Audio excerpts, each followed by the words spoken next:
70 години преди края на света, Дики се ражда в Македония.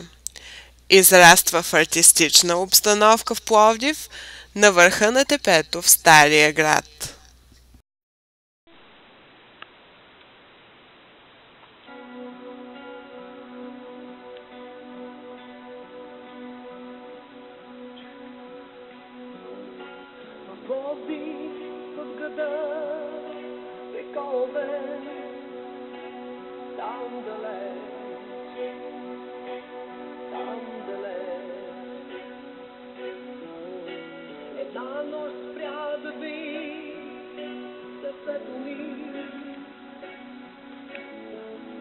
Дики започва кариерата си като архитект и реставратор в Стария град. Много къщи, включително Ламартин, Хиндлиян и Хаджи Ламша, неправилно наричана Балабанова къща, са реставрирани от Дики. Bambini, ripeti dopo di me. Signor Martini arriva a Milano, dove voglio passare alcuni giorni. Il signor Tichidis arriva a Roma, dove voglio passare alcuni mesi. Alcuni giorni. Alcuni mesi.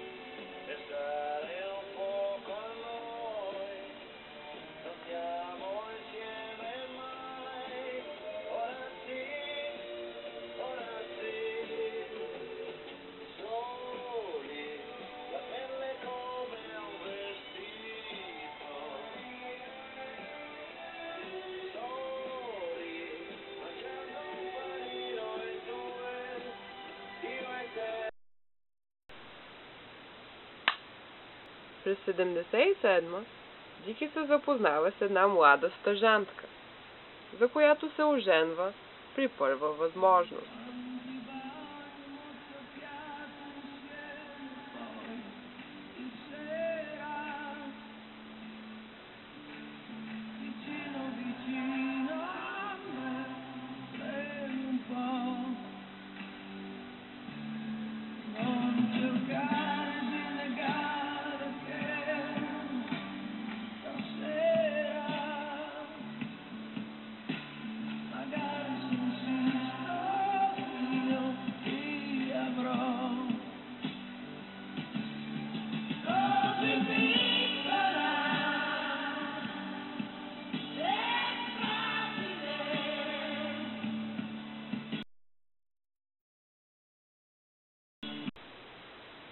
В 1974 година се ражда бебето Яна.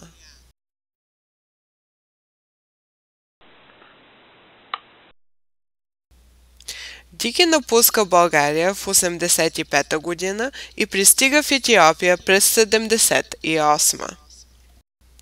Въпреки че в България е дълбока зима, в Етиопия попада на 13 месеца слънце.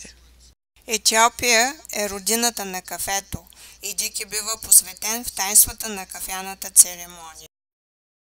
По време на революцията през 1991 в избата на българското посолство плъхове изяждат фастъците от джоба му. Дики оцелява.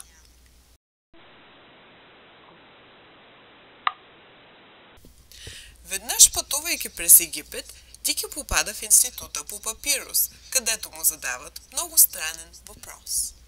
На какво ви прилича това? Дики мълчи. На пирамида! Крясва специалистката по папируси. Пирамидата ще го следва през целия му живот.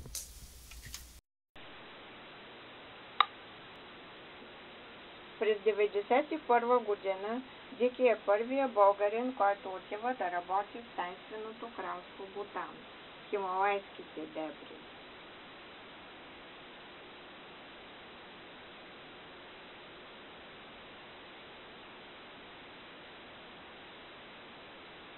краля на Бутан измисля девиза, че нашата цел е да постигнем не Gross National Product, but Gross National Happiness. Дики допринася към тази цел със строителството на много училища и дизайна на една красива марка. През 1995 година Дики се връща в Етиопия, където строи Шератона за един шейх.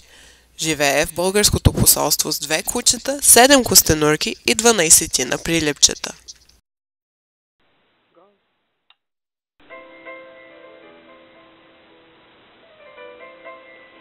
От 1999 година Дики е в New York State of Mind.